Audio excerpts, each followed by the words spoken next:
Phil from Million Dollar Secret couldn't handle his load and he left empty-handed. And I feel like this comes as a surprise to no one. I feel like we all could have predicted this.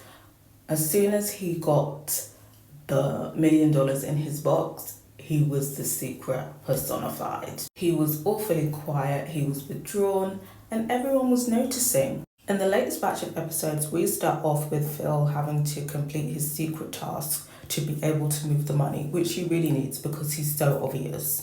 And at this point, I'm thinking his only play is to shift the focus onto Sydney because everybody is hot on her heels and she's one of the three suspects. The three suspects being, of course, Sydney, of course, Phil, and Corey. Corey is already thinking ahead. He's thinking, I need to start shifting the heat onto Sydney, People don't like her anyway. That would be easy to kind of sway people her way. He's thinking, he's smart, he's already plotting, and he's not even in the hot seat yet, but he's making sure that he remains in the cool seat. Meanwhile, Phil is just and ahhing. His secret task was to get a number of people to scream out loud. And in my opinion, he was lazy and he did it in the most obvious way. He did complete the task, but there were so many opportunities to complete the task in a more organic and more covert way. And he just chose, it kind of just felt like he needs to complete this task, so he's just going to do it this way. In my opinion, the perfect opportunity to make people scream without drawing suspicion to yourself would have been on the helicopter. Did his team go on the helicopter? I believe they did. But everybody went on this speedboat. There was a lot of high adrenaline actions in the challenge where he was set the secret agenda. On the speedboat, he could have pretended to go overboard and did a fake scream and get other people to scream, that one, and then everybody's like, ah. Perfect. In the helicopter, like I said, I can't remember if his team went in the helicopter or not, or whether he went in the helicopter or not. I don't think he did.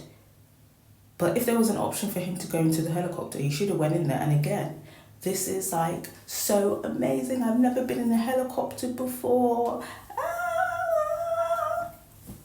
Some people just screamed just because you screamed.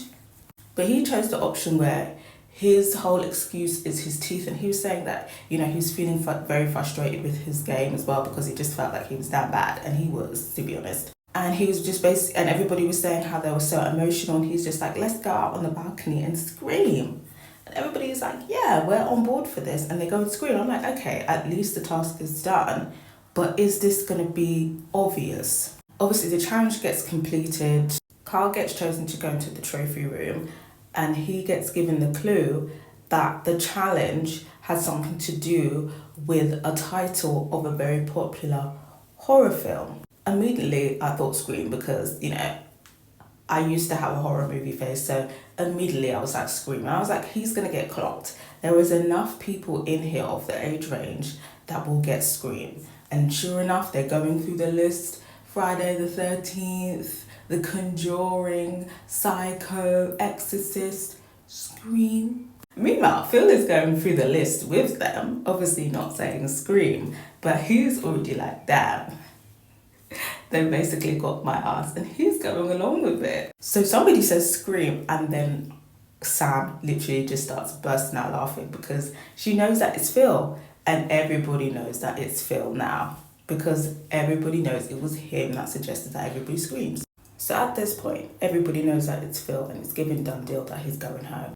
And everybody's talking amongst themselves, basically saying, yeah, it's Phil, it's definitely Phil, it's 100% Phil. And Phil's just sitting there kind of by himself, knowing everybody knows that it's him, but pretending that it's not him. Or basically disassociating. But then it gets interesting because people start plotting, namely Lydia, and Carl even makes some suggestions about keeping Phil in and using this as an opportunity to knock out a strong player instead. And this is what I'm talking about. This is what I find interesting because, yes, in theory, they should be getting out the millionaire, but they know who the millionaire is. This is 99.9% guaranteed. So you know who the millionaire is. Phil is a bad player.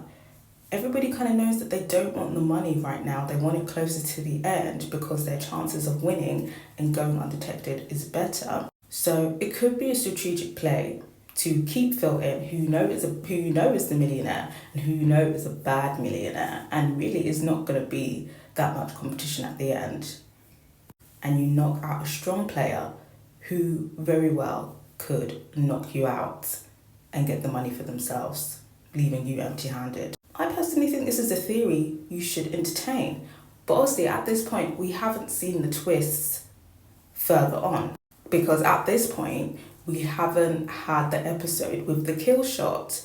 So keeping the millionaire in, at this point, people feel like the risk of keeping the millionaire in and using it to knock out a strong player is low to, the person unaffected. But further along, we see that the millionaire actually does have a lot of power, and we see even one of them gain a kill shot. And the kill shot is basically only their vote matters and they get to vote out whoever they want. So now, initially thinking that's like an easy option if you're not in the line of fire, is it an easy option? Because if you now keep in who you think is a bad millionaire, they gain a very good reward, such as a kill shot, and you're on their bad side. You've kept them in just for them to kill you, when you could have gotten them out and the money moved to you, and now you move how you want to move. And that's kind of what I find interesting, because this is the first season.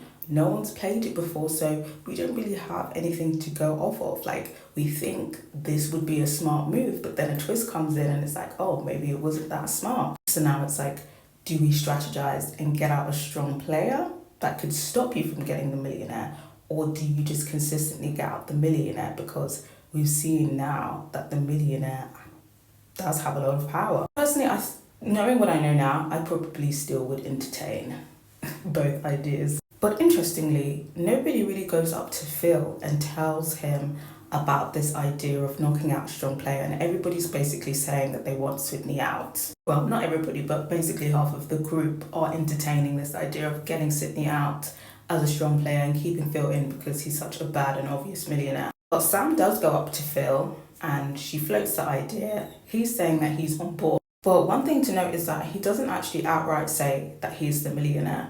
Even before he's voted off, he doesn't actually outright say that he's the millionaire. And also one thing is that he doesn't tell them that because he passed the agenda, he's moved the money. So the money is going to somebody randomly, regardless of who they vote.